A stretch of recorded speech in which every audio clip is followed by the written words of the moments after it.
hatta tasira ala qalbain ala abyad misla safa fala tadurruhu fitnatun ma damatis samawati wal ard wal akhar aswadu mirbaddan kalkuz mujakhiyan la yu'rifu ma'rufa wa la yunkiru munkara illa ma ushriba min hawahu. Rawahu Muslim bab raf'ul amanah wal iman min ba'dil qulub. Sayyidina Huzaifah radhiyallahu anhu berkata bahawa beliau mendengar Rasulullah sallallahu alaihi wasallam bersabda, fitnah-fitnah akan datang satu demi satu ke atas hati-hati manusia sebagaimana jaluran-jaluran tika yang dianyam satu demi satu. Lantaran itu, mana-mana hati yang gemar menerima salah satu daripada fitnah-fitnah itu, maka satu titik hitam akan terlekat padanya. Mana-mana hati yang tidak menerimanya, maka satu titik putih akan terlekat padanya. Sehinggalah hati-hati akan terbahagi kepada dua jenis. Satu bahagian ialah yang putih, seumpama putihnya batu marmar yang tidak akan terjejas dengan mana-mana fitnah selama kekalnya langit dan bumi. Yakni sebagaimana batu marmar yang putih licin, tidak ada satu benda pun boleh terlekat di atasnya kerana kelicinannya itu. Demikianlah hati itu yang kerana kekuatan imannya tidak ada satu fitnah pun yang boleh menjejaskannya. Satu lagi ialah hati yang sehitam arang dan keadaannya seperti bekas yang terbalik. Yakni kerana dosa yang begitu banyak, maka hati menjadi hitam dan sebagaimana bekas yang terbalik, tidak dapat disimpan apa-apa di dalamnya. Nur iman dan perasaan benci terhadap dosa tidak akan ada di dalam hati yang sedemikian. Oleh itu, hati yang demikian tidak akan mengenali amalan kebaikan sebagai kebaikan dan tidak akan mengenali kemungkaran sebagai kemungkaran. Malah, dia hanya akan menuruti hawa nafsunya yang telah meresap ke dalam hatinya. Hadis riwayat Muslim. Alhamdulillah tuan-tuan dia pagi ini kita membaca satu hadis Nabi SAW. Hadis di bawah tajuk dakwah dan tabligh, dakwah dan fadilatnya. So pengarang letakkan hadis ini di bawah tajuk dakwah dan tabligh.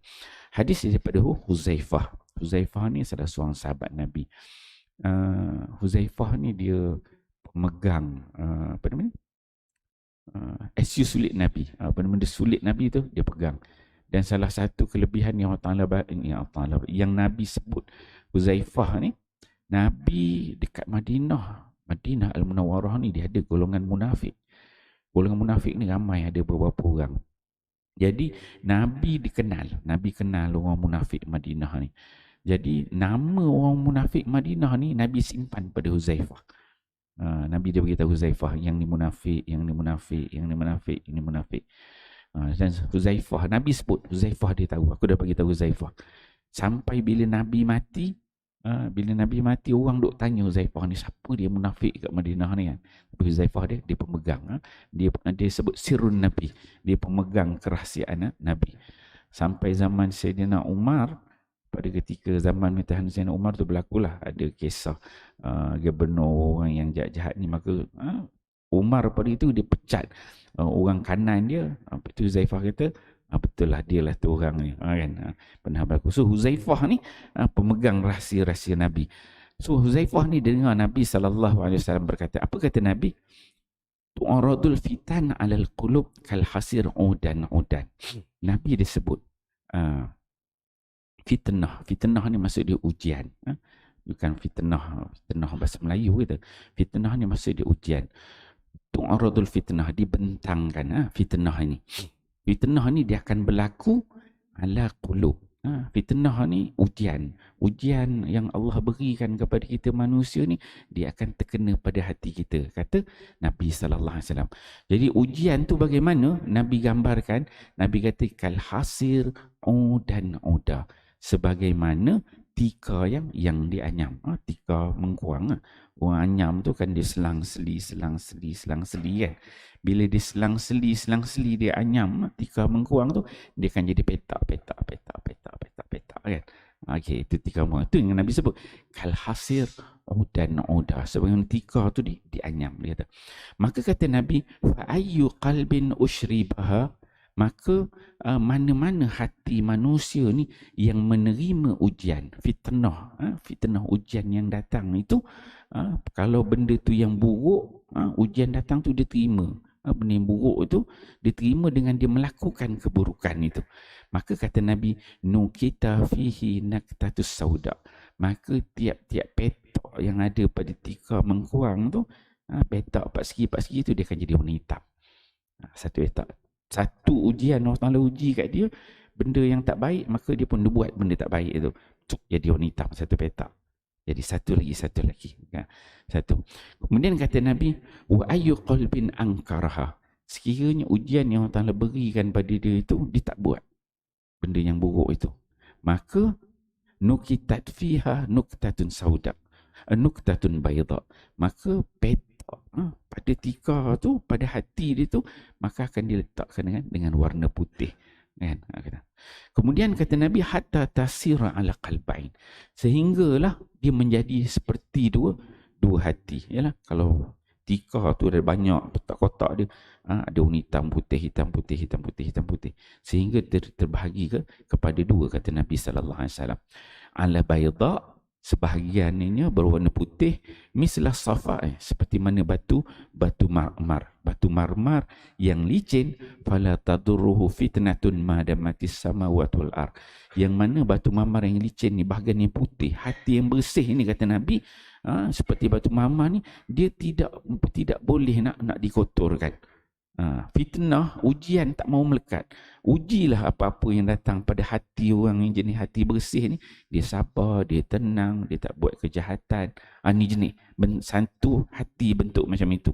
Yang Nabi sebut madamatis samawati wal ard, selagi mana ada langit dan bumi, tak berlaku hari kiamat, hati dia ni tetap bersih, putih, sabar, tenang, diuji, tenang, sabar, terus buat kebaikan. Satu.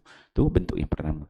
Kemudian kata Nabi, wal akhar, manakala yang satu lagi, dia kata hati bagi pada dua tu. Wal akhar, dan satu lagi dia kata aswadu. Sebelah lagi ni hati tu dia berwarna hitam. Hatika tu bahagian yang berwarna hitam.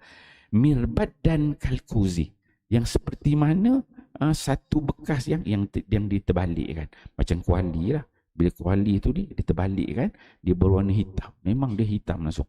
Satu, kalau macam kuali kita terbalik kan, belakang dia warna hitam. Kedua, bila dah diterbalik kan tu, dia ni tidak boleh menampung apa-apa dah. Kalau dia ngalir ke depan, kita berisik. Tapi bila terbalik tu, dia licin. Semua benda tak boleh, dia jatuh. Satu, dia berwarna hitam. Kemudian dia tidak boleh menampung benda-benda yang baik. Ini yang Nabi sebutkan, mujahiyan la yu'riful ma'rufa, yang mana apabila ada benda-benda yang baik nak turun pada hati tu, dia tak kenal. Benda bekas tu kalau dah terbalik, kuali warna hitam tu, letak benda apa-apa pun dia akan jatuh. Lepas tu dia warna hitam. Bila warna hitam ni letak warna putih ke coklat ke apa-apa warna kelabu ke, dia tetap hitam. Dia tidak mengenali benda-benda yang baik, kata Nabi. Yang dikatakan la ya'rifu ma'rufa, satu.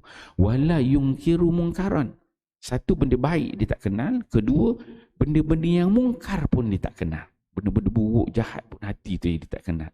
Illa ushriba min hawa, melainkan jenis hati yang kedua ni, kata Nabi, ushriba min hawa, dia ni akan terima, dia buat benda-benda yang mengikut hawa nafsu dia. Ini tuan-tuan, ini hadis ni kena pada kita semualah, pada saya tuan-tuan.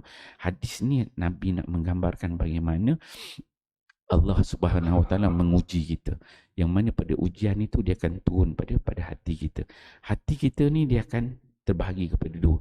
Boleh jadi kita buat ujian itu, kita kalah dalam ujian tu, boleh jadi kita boleh bertahan dengan ujian itu. Dan kalau kita bertahan, hati kita akan jadi bersih, putih seperti batu marmar. Tapi kalau kita kalah dalam ujian itu, hati kita akan kotor hitam seperti belakang kuali. Yang mana problem dia jadi baik ni tak ada masalah lah. Kita baik, semua memang jenis orang baik lah. Problem dia apabila kita kalah. Bila kita kalah tu Nabi kata apa? Bila benda tu dah terbalik, kita kalah dalam kejahatan, buat benda jahat, dia jadi kotor. Kotor tu menyebabkan benda baik apa-apa nak lekat tak boleh. Orang cerita buat baik, cerita ni kita macam tak ada perasaan, relax kan. Orang cerita tu ni dia macam tak ada apa. Dia tak rasa apa-apa, benda relax. Itu benda hati kotor. Cerita benda baik pun macam tu, benda jahat pun dia tak kenal. Maka pada ketika itu kata Nabi, hawa nafsu akan menguasai hati itu dan dia akan buat benda-benda yang mungkar. Jadi insya-Allah tuan-tuan, kita dengar hadis ni, kita nilai hati kita masing-masing. Orang lain tak kenal kita. Orang lain tak kenal kita. Kita sendiri yang kenal diri kita. Kita tahu hidup kita dulu macam mana, masa kecil, masa muda, masa umur, kita yang kenal diri kita. Kita yang tahu, aku ni hati jenis gini-gini, perangai aku gini, buruk aku di mana, baik aku di mana. Kita yang boleh mengenali itu. Orang lain kita boleh berlakon dengan kawan-kawan buat perangai gini, dengan mak ayah buat gini, dengan isteri, dengan suami buat perangai gini kan. Banyak kita punya karakter boleh kita buat. Tapi yang kenal hanya diri kita. Kita tahu aku ni orang yang macam mana. Ini Nabi nak jadi pastikan kita ni tak termasuk dalam golongan yang hatinya berwarna hitam. Insya-Allah kita fahami hadis ini, amal dan sampaikan. Wallahu a'lam. Subhanakallah. Illa allazina amanu wa sallallahu